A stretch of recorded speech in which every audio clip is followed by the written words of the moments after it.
Hey guys, Cassie here with All in Yoga. I'm so excited to have you join me today. We're going to be doing a little tutorial on how to do your Sun Salutation B. This is frequently used in a lot of our flows, in Ashtanga yoga, just in general. It is like the building blocks that we learn in yoga teacher training of this is the basics and you build your class upon it. So enjoy. And I hope you learn a little more. I'm going to be giving different options, a lot of recommendations, and just teaching you how to safely get into the pose and also options if maybe it's not resonating with you that day.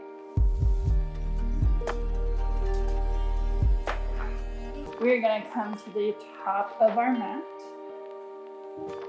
Our feet are hip width apart. We're grounding down. I always recommend lifting our 10 toes up, gently setting them down.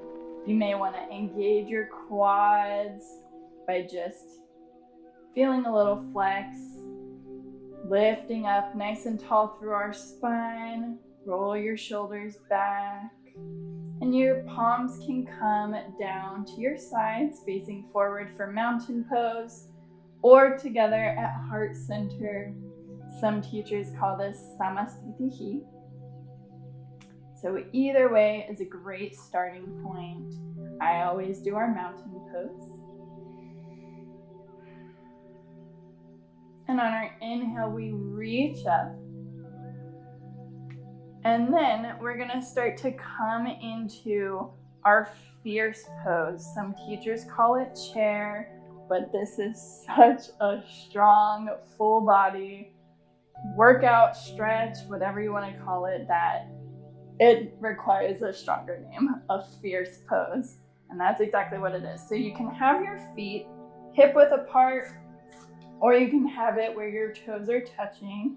Some more flexible people usually will do this option. I always recommend for all levels or beginner classes having the feet spread apart. They can get a little deeper into their bend in their knees. So you want to have that bend. It is going to be a workout, and especially depending on how long you're going to hold it. You want people to pull their belly button towards their spine and feel that strength coming from their low back. So they're getting this, and all of this is a long line. Then they can reach their arms out, or traditionally as overhead. Make sure their shoulders are away from their ears, or away from your ears. And breathe. Maybe sink a little deeper. Don't overarch your back. Find that strength. It's a nice long line. Your body should almost look like a thunderbolt. So, breathing here. On our next inhale, we're reaching up, come overhead. Just stand nice and tall. And on your exhale, we're finding our forward fold. So having a generous bend in our knees, we're bringing our belly to our thighs. So if you're super flexible and can do it with straight legs, bringing your belly to your thighs, great.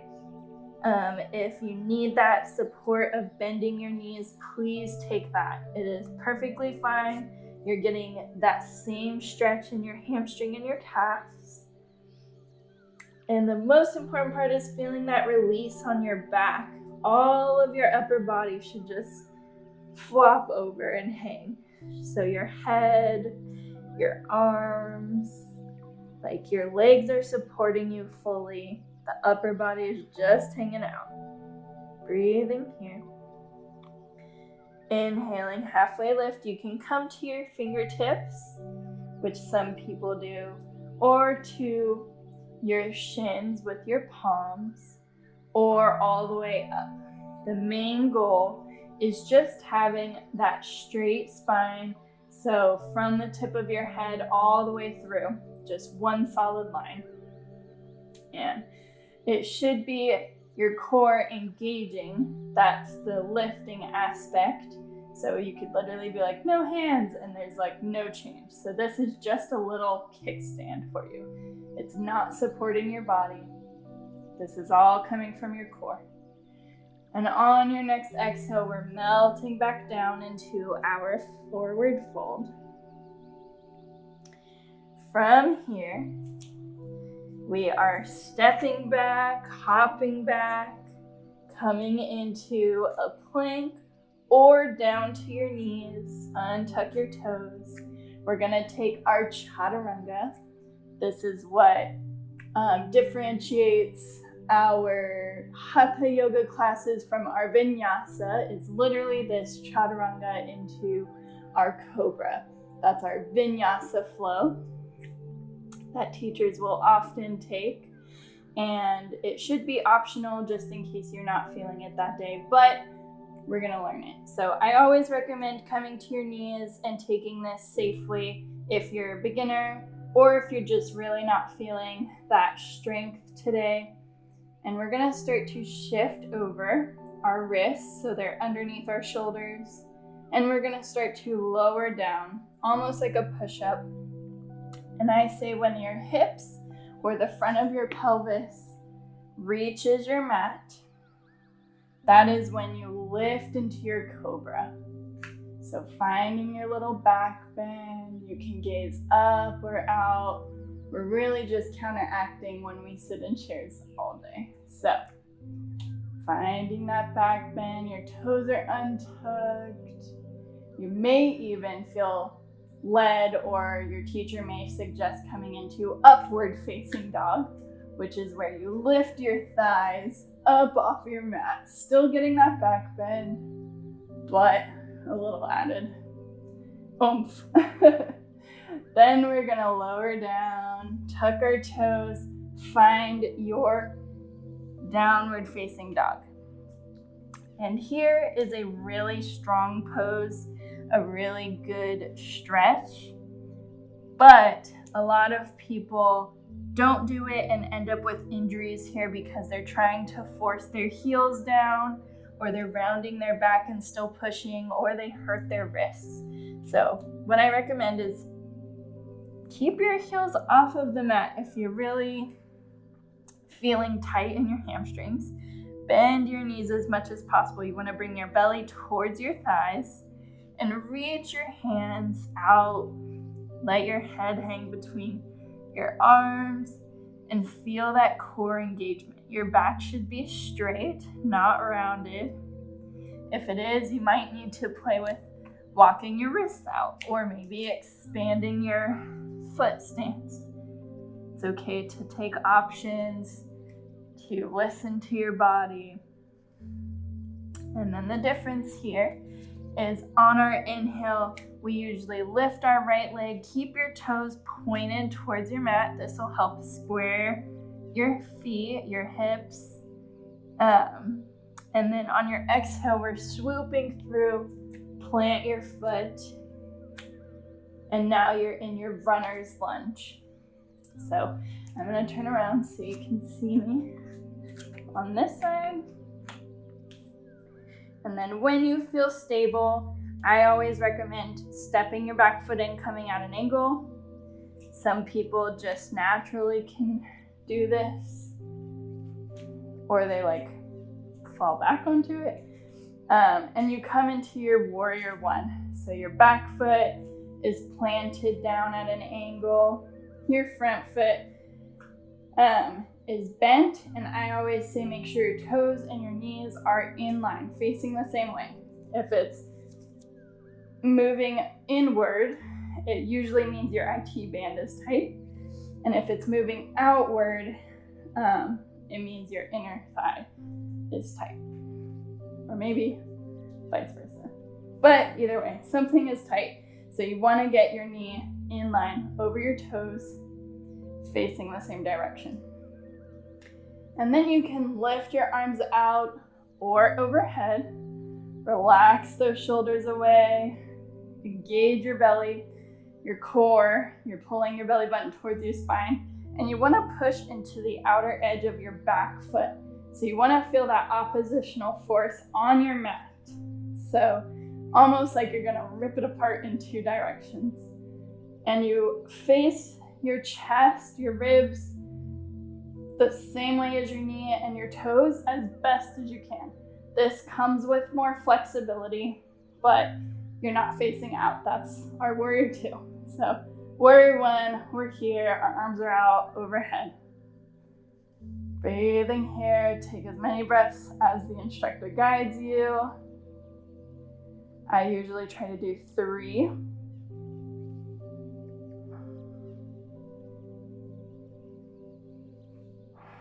And on your next exhale, folding down, we come into our runner's lunge again, pivot your back toe, and then you step your leg back, and you take your vinyasa flow, if you'd like, and you meet in your downward facing dog. So 3 breaths here is usually the standard. Feeling that stretch. I feel it in my arms, my shoulders, in my hamstrings. Getting nice flat back. And then we're gonna travel to the top of our mat, whether that's hopping, stepping, find your forward fold. Inhale, halfway lift. And exhale, fold. Slowly rising up. Come to standing, your mountain pose, or your Samastiti. Take a breath. You might be feeling the workout already, getting a little sweaty, feeling that blood pumping. Inhale, we're reaching overhead. Exhale, we're folding. Inhale, reaching overhead, coming into our fierce pose. Finding that thunderbolt. Feeling the core engaged, your thighs engaged, you're grounding down through your feet. Relax your shoulders away from your ears. One more breath.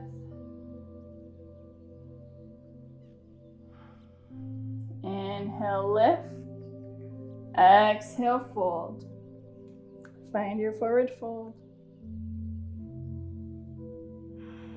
Inhale, halfway lift. Exhale, fold. Stepping back, come to your plank or your tabletop.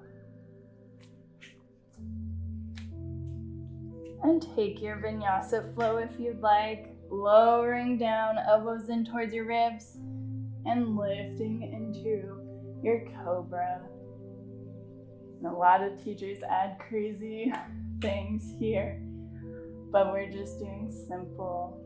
And then tucking our toes, lift into your downward facing dog. Nice generous bend. Play with your feet placement, maybe a little further out, but no closer than hip width apart. Arms are spread out. You can play with that placement, and your head is just hanging between your arms. Use your core. And on our next inhale, we're lifting our left leg. This time our toes are pointing towards the mat, squaring off our hips. And then we're bringing our foot through, stepping between our hands, finding our runner's lunge. I'm gonna turn back around.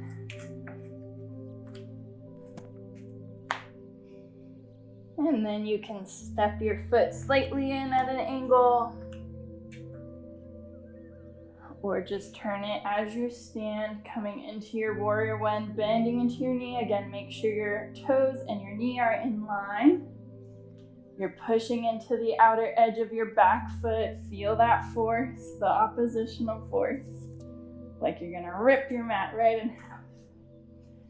Feeling your tailbone turn slightly down towards your feet. Feel that core engage. And then reaching your arms out or overhead. Your chest and ribs are facing same direction. Breathing here. Woo, what a workout already. One more breath, settle in, notice how it feels. Exhale, we're coming down, back to our runner's lunge. And then step back, taking your vinyasa flow.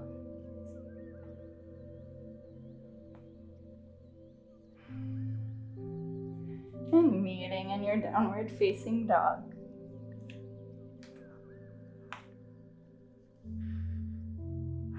Three breaths here. Feeling that stretch. It's not an easy pose, but you can do it. You got it. On our next inhale, stepping, hopping, floating to the top. Find your forward fold.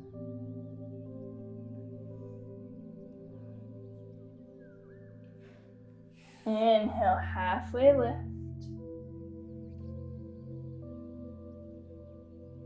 And exhale, forward fold. Slowly rising up, your head is the last to lift. And you can bring your hands out to your sides, finding your mountain pose. Or together, palms at heart center. Breathing here.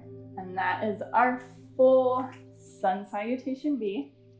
Some teachers, myself included, have added extra, like our dancing warrior, which is B, reverse, triangle, all of that into it, which is a good way to add to it.